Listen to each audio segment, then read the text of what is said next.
పహల్గామాలో పర్యాటకులపైన జరిగిన ఉగ్రదాడిని అనంతపురం జమాతే ఇస్లామీ హిందూ తీవ్రంగా ఖండించడం జరుగుతోంది.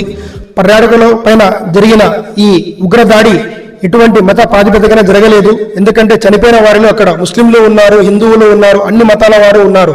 అక్కడ ప్రత్యేకంగా పర్యాటకుల పైన జరిగిన దాడిలో మొహమ్మద్ ఆదిల్ షా తన ప్రాణాలకు తెగించి కొంతమంది పర్యాటకుల్ని కాపాడి తన ప్రాణాన్ని అతను కోల్పోవడం జరిగిందనమాట. కానీ కొంతమంది మీడియా తప్పుడు కథనాలను ప్రచారం చేస్తూ కేవలం ఒక మత వర్గం పేరునే దాని అపోహగా సృష్టించే ప్రయత్నం చేస్తోంది. కానీ అక్కడ జరిగిన విషయం ఏమిటంటే ఉగ్రవాదానికి మతానికి ఎటువంటి సంబంధం లేదు. ఉగ్రవాదం చేసేవాడు ఏ మతం వాడైనా సరే వాడిని ప్రభుత్వాలు కఠినంగా శిక్షించాలి. కాబట్టి కేంద్రం తన నిఘా వైఫల్యాన్ని పటిష్టపరచవలసిన అవసరం ఎంతైనా ఉంది. అమిత్ షా గారు చెప్పడం జరిగింది ఇది నిఘా వైఫల్యం వలనే జరిగిందని. కాబట్టి నిఘా వైఫల్యాన్ని పటిష్టపరిచి భద్రతను కూడా పటిష్టపరిచి మన భారతదేశ ప్రజల్ని రక్షించవలసిన బాధ్యత కేంద్ర ప్రభుత్వం పైన ఉంది.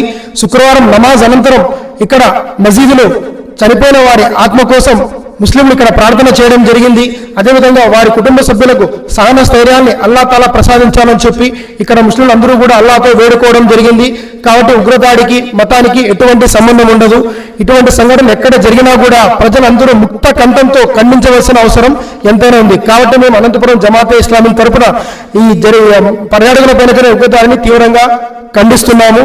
స్పాట్ న్యూస్ మొబైల్ యాప్ ని ఇప్పుడే డౌన్లోడ్ చేసుకోండి.